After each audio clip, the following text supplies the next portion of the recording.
किसी गांव में श्यामू नाम का किसान रहता था। स्वभाव से वह बहुत ही अच्छा था।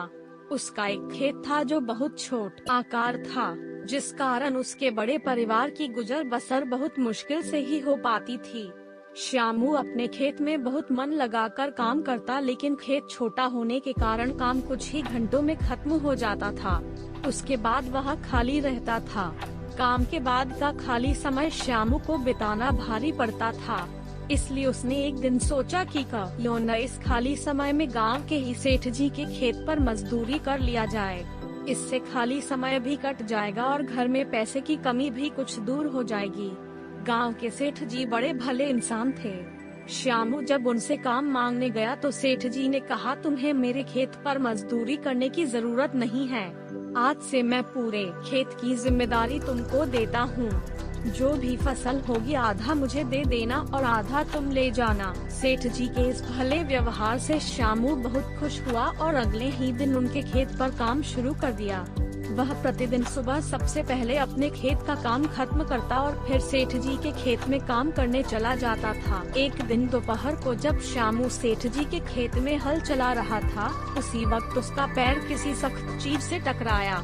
जब उसने मिट्टी हटाकर देखा तो वहाँ पर मिट्टी से बना एक छोटा मटका था, जिसके ऊपर लाल कपड़ा बंधा हुआ था। श्यामू पहले तो थोड़ा डर गया, लेकिन फिर भी उसने थोड़ा साहस करते हुए मटके पर बंधा कपड़ा हटाया। जैसे ही उसने मटके के अंदर देखा, उसके आश्चर्य का ठिकाना न रहा। उसमें सोने के कई आभूषण थे। श्यामू को अब समझ ही नहीं आ रहा था कि वह इन कीमती आभूषणों क्या करे। एक और वह सोचता, इसे किसी सुनार को बेचकर अपने घर की पैसे की कमी हमेशा के लिए खत्म कर देता हूँ। वहीं दूसरे ही पल सोचना कि यह जमीन सेठ जी की है, ये उन्हें ही सौंपना उचित होगा।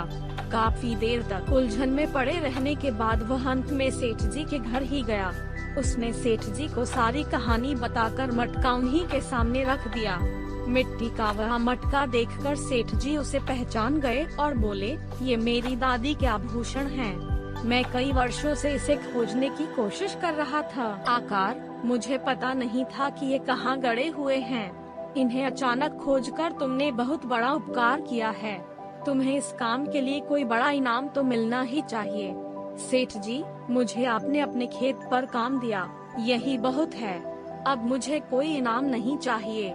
श्यामू ने सेठ जी से हाथ जोड़कर आग्रह किया। फिर सेठ जी ने कहा, श्यामू, मैं जानता हूँ तुम बहुत मेहनती और ईमानदार हो, लेकिन इनाम तो तुम्हें स्वीकार करना ही होगा।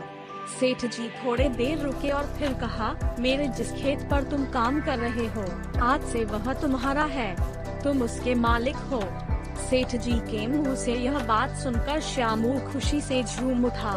उसकी आंखों में खुशी के आंसू थे। वह मन ही मन सोच रहा था कि यदि वह लालच में पड़कर अपनी ईमानदारी को भूल जाता तो उसे इतना बड़ा इनाम नहीं मिलता। ईमानदारी सबसे अच्छी नीति है। थोड़े से लालच के लिए किसी के साथ बेईमानी नहीं करनी चाहिए।